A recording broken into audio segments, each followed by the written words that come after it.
Hi, Colin Keller here. This file should be listened to in conjunction with slides that I've made available to you on Moodle. I suggest you open the slides and view them as you listen, or print a copy of the slides and have them in front of you as you listen. They'll obviously appear on the screen in front of you as you go. You can pause, toggle back, jump forward at any time as you wish. You're in total control. I hope that this is a useful way for you to master the topic. And the topic for this particular video is how we can use models of HRM to explain the evolution of HRM. So the first model that we're going to look at is Tyson and Feld's model from 1986, approximately 30 years ago. Very, very simple model. To many of you, you may be a bit disappointed that it's not a bit more theoretical, but it absolutely explains what we're trying to do. So there's three levels to this model: the clerk of works, the contracts manager, the architect. So for me, what you need to try and do is to sort of look at an organization where there is a HR function, or imagine yourself that you are maybe a graduate working in a HR function in an organization, and you're wondering if that HR function is functioning as good as it could be. So in an attempt to try and establish kind of how good it is or how bad it is with a view to changing it, you could take this model and work out, do I think our HR function is more like the clerk of works? Is it more like the contracts manager? Or perhaps is it more like the architect? So the clerk of works would be, if you look at the pictures to the right hand side, I've added those in myself, okay, and the orange arrow, but I think it does help us to understand what's happening.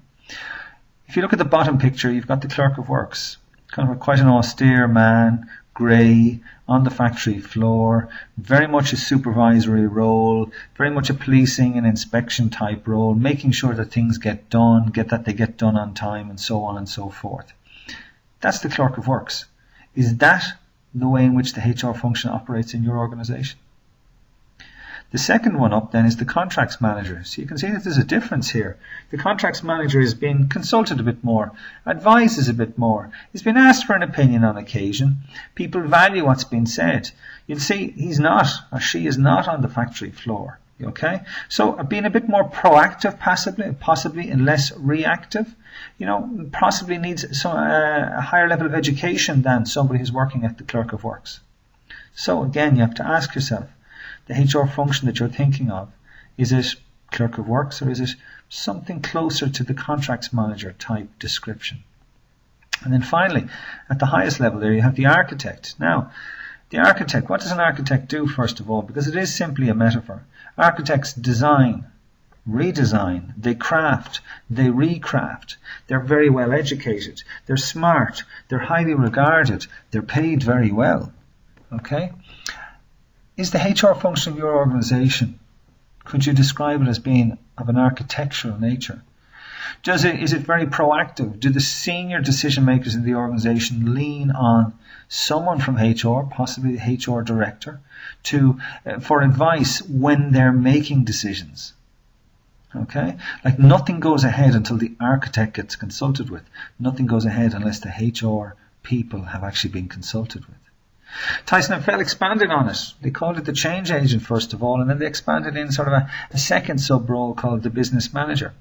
If we take a second to think about what a change agent is, organizations are continuously trying to grow, evolve, and adapt to the changing needs of customers, changing needs of legislation, changing demands in society at large. And more organizations are realizing that human resource trained staff are very, very well placed to participate in developing and implementing change in businesses.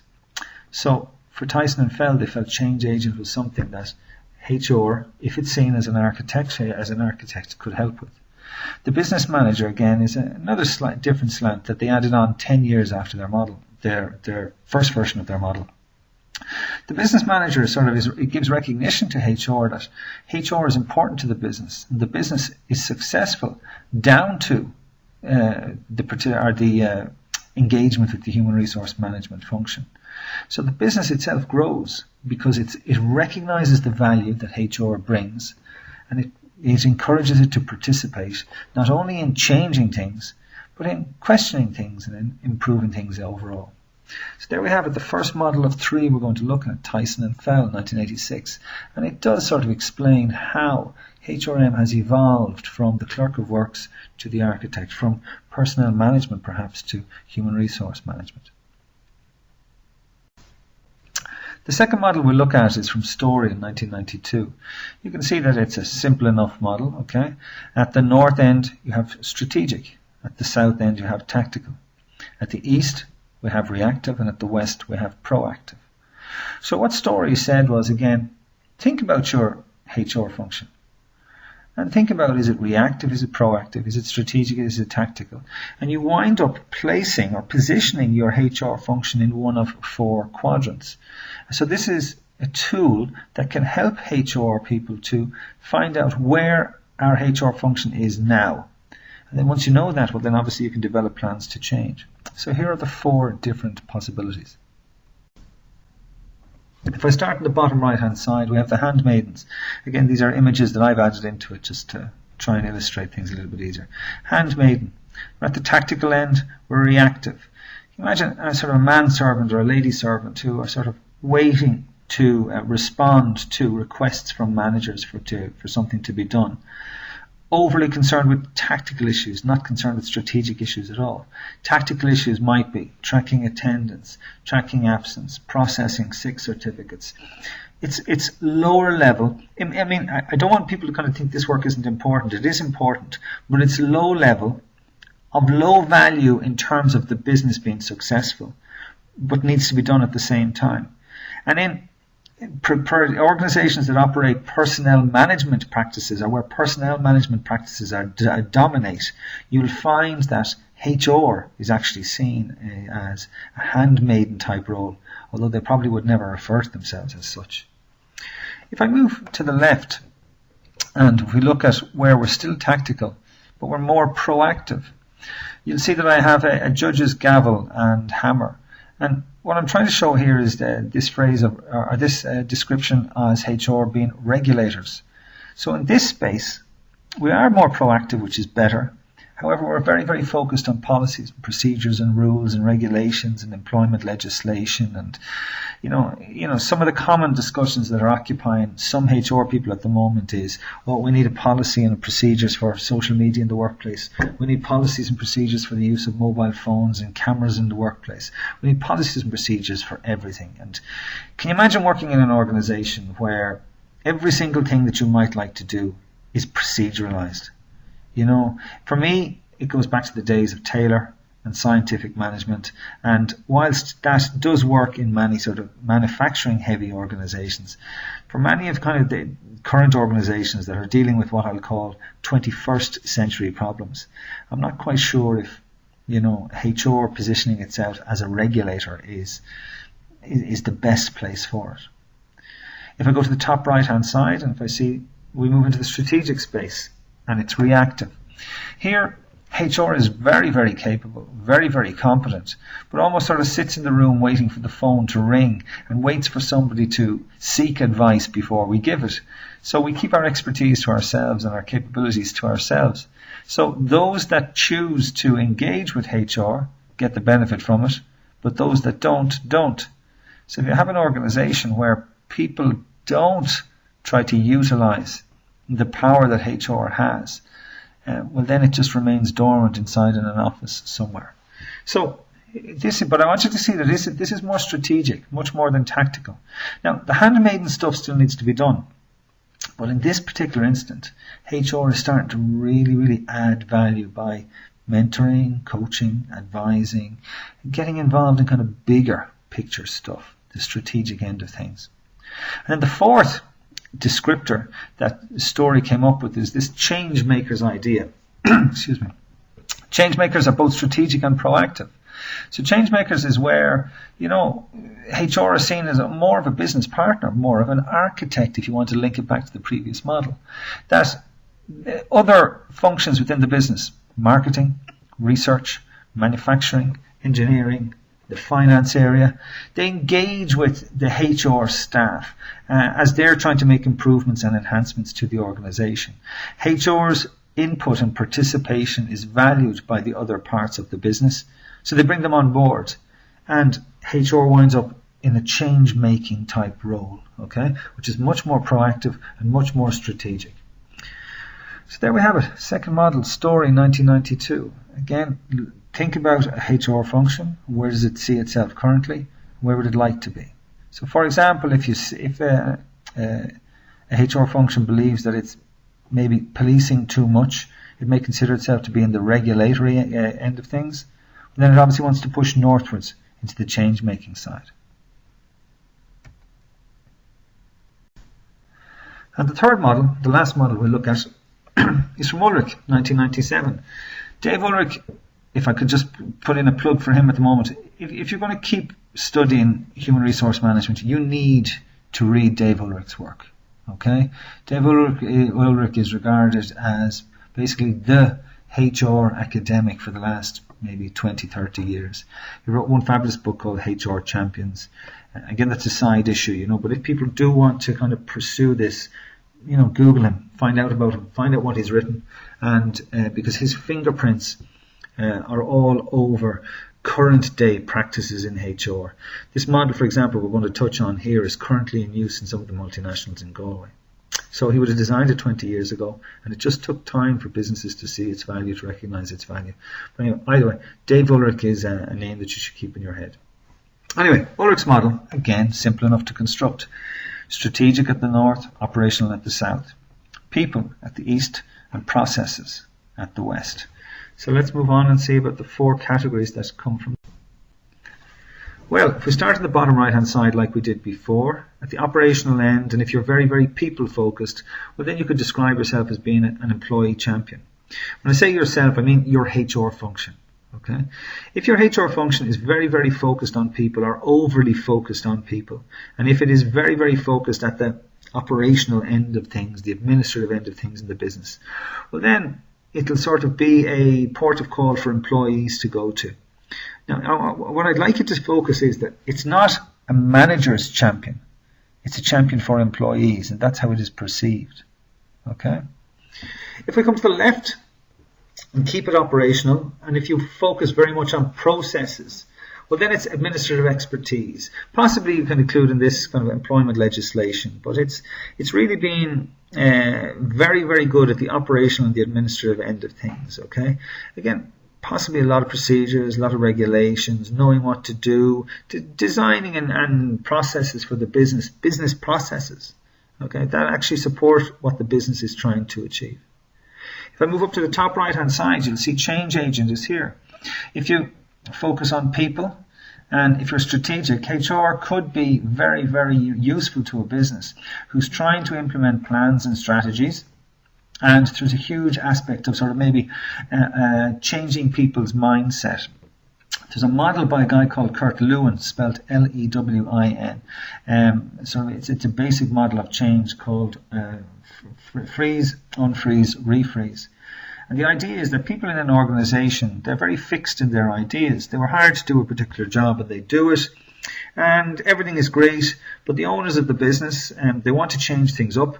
So in order to actually move these people who are sort of frozen and fixed, they first of all need to unfreeze them a little bit. If you can imagine a huge block of ice, if it's frozen solid, you can't actually, you wanted to push it, you would be unable to move it.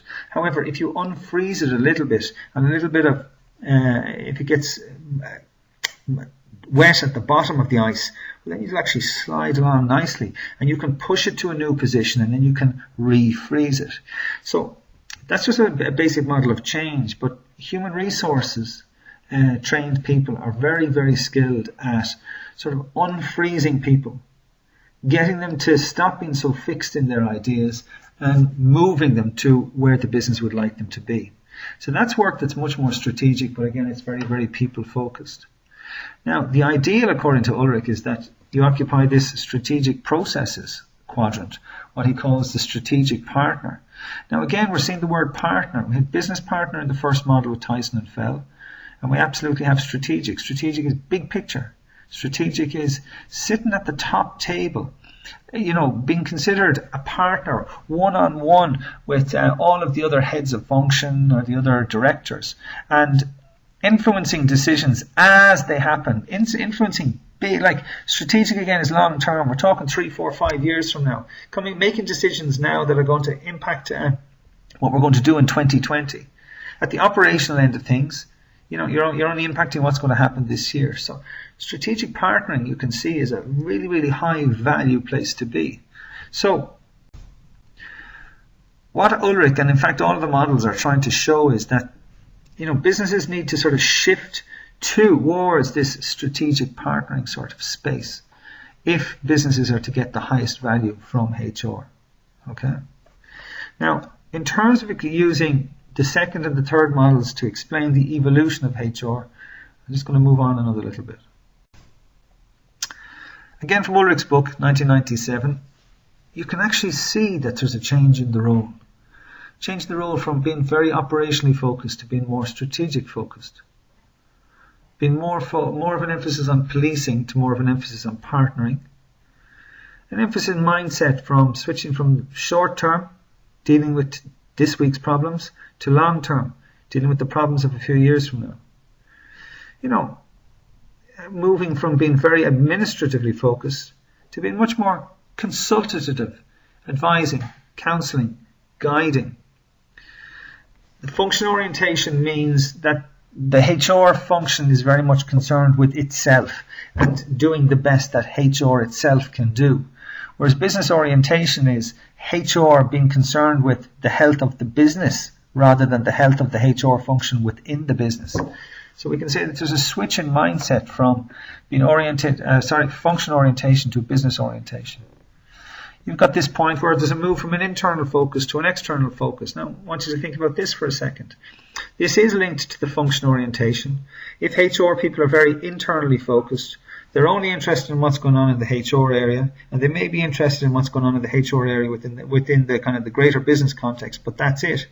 But if they have an external focus, they're going sort of breaking down the walls of the office and getting out into the nooks and crannies of the business, seeing in a proactive way to see what can they do to change things. So they're very externally focused. But you can even take that further. They want to get out there and find out from customers, what do customers think about the business processes in place, and so on. So there's a huge shift from being very insular and very blinkered about what HR and managing people is, to a very, very broad, externally focused orientation. And then that obviously links neatly then with being very, very reactive, sitting in a room, waiting for the phone to ring to say that there's a problem, we need you to come and fix it.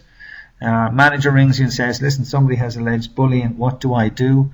Moving away from that sort of a mindset to being much more proactive. Perhaps making sure that managers complete training on how to deal with bullying issues, how to make sure they don't dismiss people unfairly, arranging other different training opportunities for people within the business, being much more proactive. So really what I'm saying is that this shift that is shown by the models, it mirrors the change from personnel management to human resource management. It basically it's one way in which you can explain the evolution of to human resource management. So where's the future of HR? I hope you can see that HR has evolved. Okay, it went from nothing in the domestic system to something in the factory system. There was work done on it in the early 20th century, and with Mayo's work and Taylor's work, and all through the 60s there was a lot of kind of academic work done on motivational theories, and there continues to be work. But where we are now is that we sort of are very, very comfortable in describing what it is that HR is, and it is different to what personnel management is. But my next question is, do you think it will continue to evolve? I hope you can see, of course it will. We can't really tell what's going to happen next, because it's been influenced by technology, big demographic changes in Europe in particular. People are learning more about the way in which organizations work and don't work. We will never crack it. The way that organizations work now will be different in 10 years, 20 years, 30 years. What is next? I don't know. I am aware that there's a big push for... one thing that might change is there's a big push within the accounting world that there should be a value placed on HR in an organization. And what I mean by this is this. if you were a shareholder, you were interested in investing in a business, you have access to the accounts of that business, and based on that, you make a choice on whether you want to put 100,000 or 10,000 into but buy shares in an organisation. And obviously, you're putting money in the hope that you get money back. But many in the finance and accounting world believe that shareholders or potential shareholders also want to know about the people inside of the business. If there's ethical reasons, they want to make sure that employees are treated well, but they're also interested in some of the personalities in the business, because like if you have some really, really, really good people in the business, it's more likely to be a good investment than if you haven't got really, really good people in the business. So, you could see that in financial accounts, there may be paragraphs dealing with the human resources side of the business, because shareholders are requesting, nay, demanding that types of information. So really for me, what I'd like you to think about this is the last question on the sheet there. If you had a choice, where would you prefer to work? Would you prefer to work in an organisation that operates a personnel management approach? Or would you prefer to work in an organisation that operates a human resource management approach?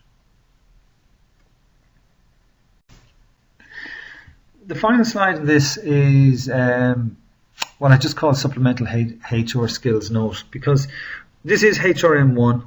This is a start of a journey if you want to pursue it, but so many of you may not.